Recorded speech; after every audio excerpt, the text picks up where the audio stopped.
आता कैलास अडगावकर ज्वेलर्स सोबत सोनं घेणं झालं आणखीन सोपं. मेकिंग चार्जेसवर तब्बल 50% सूट. मर्यादित कालावधीसाठी नक्कीच भेट द्या. कैलास अडगावकर ज्वेलर्स, दत्त मंदिर बस स्टॉप, नाशिक रोड. शहरातील अत्यंत गजबजलेल्या आणि शांत मानल्या जाणाऱ्या उंटवाडी परिसरातील सेंट्रल पार्क या उच्चभ्रू निवासी प्रकल्पात सुरू असलेला एक अत्यंत धक्कादायक आणि संतापजनक प्रकार समोर आला आहे.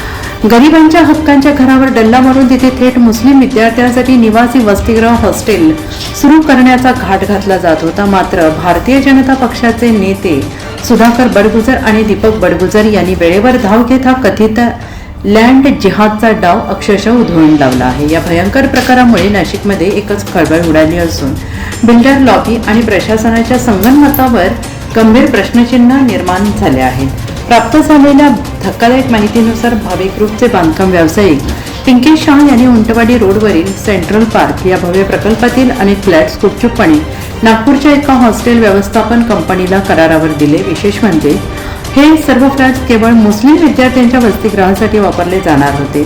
सर्वसामान्य हिंदू रहिवाशांच्या मध्यवस्तीत असा प्रकार सुरू झाल्याने परिसरातील शांतता आणि सुरक्षितता धोक्यात येण्याची दाट शक्यता होती आणि ही गुप्त हालचाल सुरू असताना सुदैवाने स्थानिक रहिवाशांना याचा सुगावा लागला.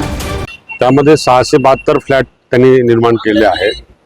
त्यामध्ये EWS साठी 20% फ्लॅट सोडणं हे आवश्यक आहे, परंतु ते म्हटले की 2003चा पूर्वीचा लेआउट आहे असं काहीतरी त्यांनी या ठिकाणी उत्तर दिलं आहे.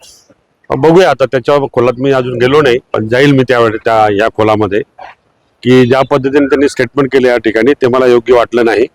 कारण कुठलेही कमर्शियल प्रोजेक्ट किंवा रेसिडेन्स प्रोजेक्ट करताना 20% EWS आर्थिक दुर्बल घटकांसाठी सोडावं लागतं आणि त्या दृष्टीने त्यांनी बांधकाम केलं आहे 1 BHK.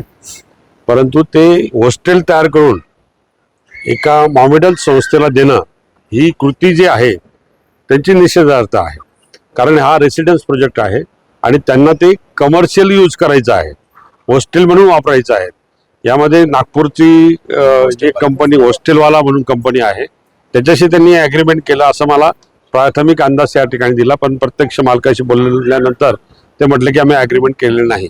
परंतु वस्तुस्थिती समोर येईलच. पण ह्या भूमीमध्ये स्वतः खुद आडवाणी साहेब, खुद स्वतः वाजपेयी साहेब या भूमीमध्ये त्यांचे पवित्र पदस्पर्शाने पावन झालेली भूमी आहे.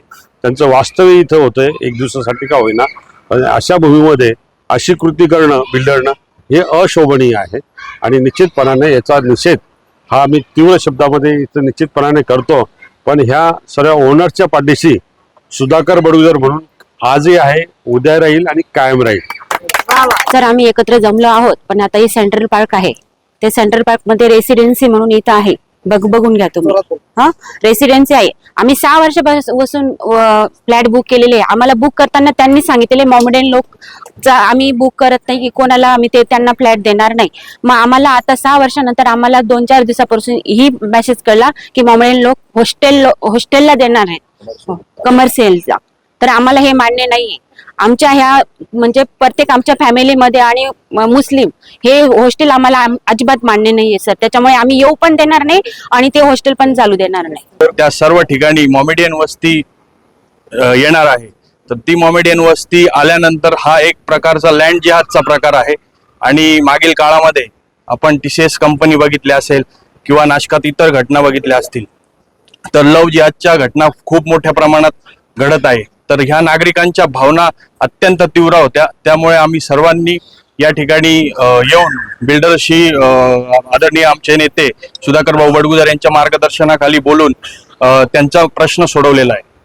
ठामपणे हॉस्टेलचे मुलं आमचे मुलं एकत्र आलेच ना सर. मग हे आमचे ठामपणे मत आहे, सर्व महिलांचं ठामपणे मत आहे. समजा तुम्ही त्यांना टाकायचं असेल ना, आम्ही पण आमचे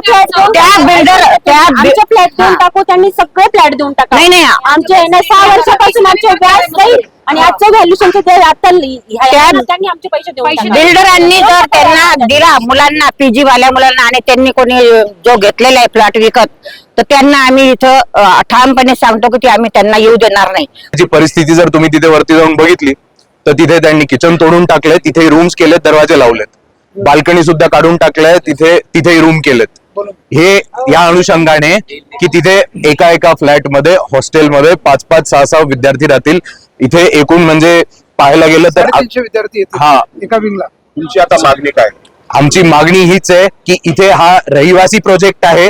रहिवासी राहू द्या. रहिवासी प्रोजेक्ट मध्ये बॅचलर विद्यार्थी आणि व्यावसायिकरित्या इथे कामं करणं हे अजिबात याच्यासाठी आमची मान्यता नाही. या संतापजनक प्रकाराची माहिती मिळताच भाजप नेते सुधाकर बडगुजर आणि दीपक बडगुजर यांनी आपल्या हजारो कार्यकर्त्यांसह आणि स्थानिक रहिवाशांना सोबत घेत घटनास्थळी धडक दिली.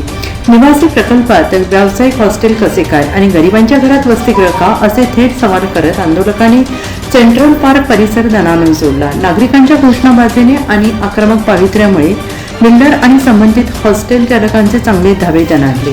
NC न्यूजसाठी रोहन देनी, नाशिक.